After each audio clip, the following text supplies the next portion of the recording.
Organiser आचार्य अंजन जी अभी हमारे साथ मंच पर उपस्थित थे। हमारे इस बीएचयू जो विश्व की बहुत बड़ी यूनिवर्सिटी है और इस यूनिवर्सिटी ने बड़े बड़े विद्वान दिए हैं। उस यूनिवर्सिटी के डायरेक्टर श्री एस.एन. संकवार जी, प्रोफेसर पी.के. गोस्वामी जी, पांडे जी, मंच पर उपस्थित सभी विद्वानगण और मेरे सामने उपस्थित सभी दूर दराज से आए हुए विद्वान बंधुओं, आज का विषय है ज्योतिष और आयुर्वेद। पहले मैं ये बताना चाहूंगा ज्योतिष है क्या, और फिर ज्योतिष में भविष्यवाणियां क्यों फेल हो जाती हैं, क्योंकि फिर ज्योतिष बदनाम होती है। आपने देखा होगा कि ज्योतिष आज से नहीं, जब से सृष्टि की उत्पत्ति हुई है तब से ज्योतिष है।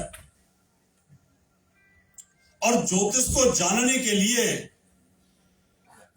आदमी को गूढ़ गणित की आवश्यकता होती है।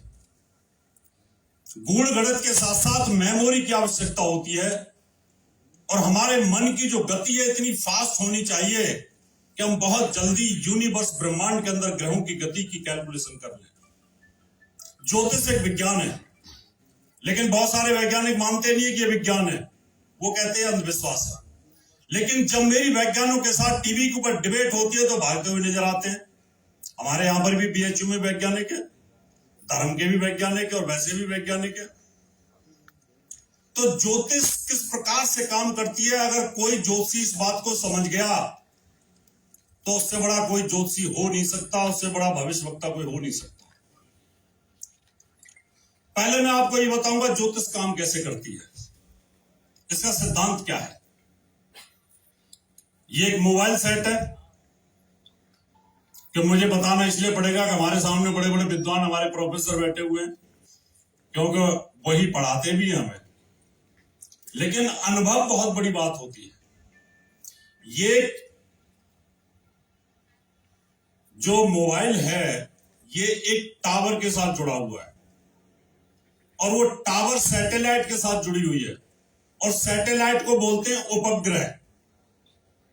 अगर उस सैटेलाइट में कोई दिक्कत हो जाए तो टावर पर सिग्नलों की प्रॉब्लम आएगी, और जब टावर पर प्रॉब्लम आएगी तो ये मोबाइल जितना मर्जी महंगा हो ये बेचारा डिप्रेशन में आएगा। अगर इसके सिग्नल कमजोर होते चले गए तो ये काम नहीं करेगा। एक टावर से, एक उपग्रह से जुड़ा हुआ मोबाइल हजारों प्रकार के काम करता है। हमारा जो ब्रेन है ना, ये 9 उपग्रहों के साथ जुड़ा हुआ है, यानी 9 सैटेलाइट। लेकिन वो भगवान के बनाए हुए ग्रह हैं, उनको हम प्लेनेट बोलते हैं। वो ग्रह हैं, मनुष्य के द्वारा निर्मित उपग्रह है।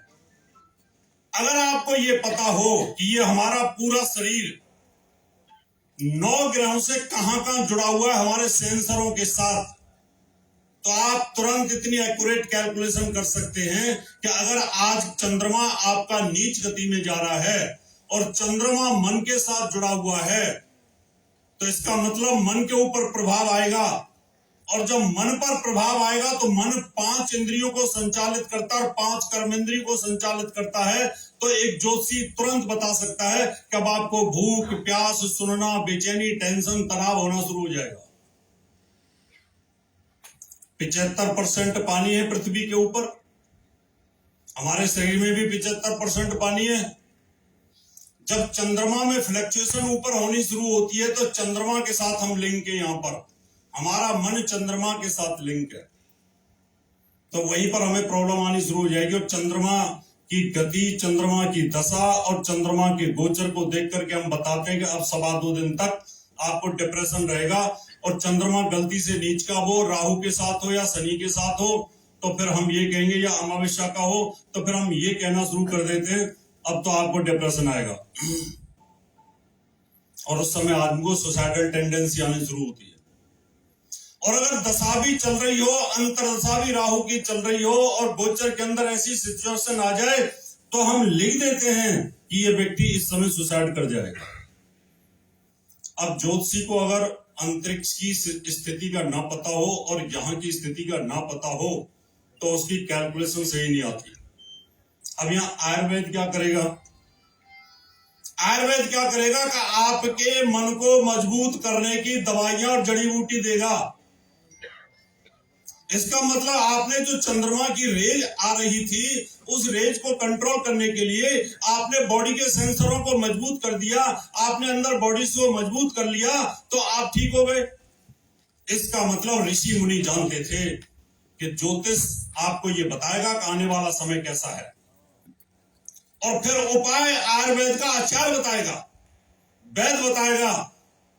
अभी मान लो सूर्य है, वो हमारे हार्ट को चलाता है, आंखों को चलाता है, पेट को चलाता है, हड्डियों को चलाता है। अभी सूर्य की किरण ऐसे जुड़ी हुई है, सूर्य के साथ मेरा हार्ट जुड़ा हुआ है, और सूर्य की दशा में और राहु यहां से निकलना शुरू हो जाए इस तरीके से, राहु ने ग्रहण लगाकर सूर्य की रेज को रोक दिया, जो हार्ट को चला रही थी किरणें वो राहु ने काट दी।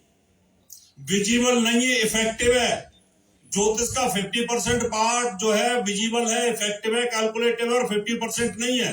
50% पराविज्ञान पे काम करता है कि आदमी बिना देखे उन किरणों को कैलकुलेशन करता है, और जैसे ही इसने यहां किया तो हम बताएंगे कि इस समय फलानी तारीख को हार्ट अटैक आएगा।